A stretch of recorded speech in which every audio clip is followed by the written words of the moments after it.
Early on our coverage of signing day, we spoke about one player from First Coast in Jacksonville. It's tonight. We'll tell you about another one in just a moment.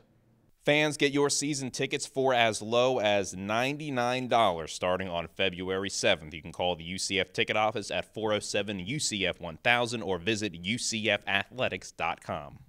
Back with our coverage of UCF Signing Day TV, Marc Daniels along with UCF Director of Player Personnel Drew Hughes. A busy day, a lot of exciting news for UCF Knight fans as they meet the newest members that will be joining the team in 2013. Earlier, talked about somebody from First Coast and DJ Killings, who is already on the campus at UCF. Former teammate of his, Seyvon Lowry. Tell me about this defensive lineman. Seyvon Lowry, we turned on his tape several months ago, and the defensive staff was all over the place. We were very excited about watching this guy.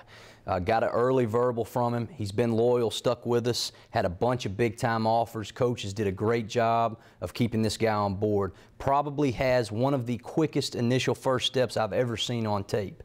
I've had the privilege of seeing some good players, but Seyvon's right up there at the top. A true edge player. Played defensive end with his hand down on the ground, also stood up and came off the edge. We see him as that for us. We see him as a possible outside linebacker, but a guy that can be a designated pass rusher on third down. Guy straight up gets after the quarterback. We've had great success on UCF defenses with those guys on the edge that can rush the quarterback. We know how important it is, as Coach said, your defense is only as good as a pass rush sometimes. It sounds like he's a guy that can be maybe one of those great quick ends that can get pressure on the quarterback. Well, again, with the way that the offenses are evolving, with the passing, you know, the timing, having a guy that can get to the quarterback quickly, you just can't put a measure on it.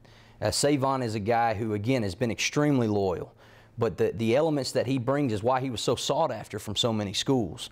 Literally probably the flashiest guy in this class from an athletic standpoint on defense. Really can get after it. And again, the fact that you're getting him and a teammate shows you quality defense there. Two guys that know each other well that may end up being key parts of a defense next couple of years. You know, it's a good thing you brought that up. It's neat also having two teammates that played with each other at First Coast, a lot like the Griffin twins, but adds the unique element of your pass rush is only going to be as good as your secondary. Whereas Seyvon spent his high school career rushing the passer, DJ was preventing him from completing the passes. The success they had at First Coast is something we're looking forward to seeing here at UCF. Seyvon Lowry, remember the name from First Coast up in the Jacksonville area. Don't forget, Knight fans, $99 season tickets for the upcoming season for UCF football, including a home schedule that features USF as well as South Carolina and other key Big East games. Be sure to get your tickets for UCF football for the upcoming year. Call that ticket office at 407-UCF-1000. Back with more coverage in just a moment.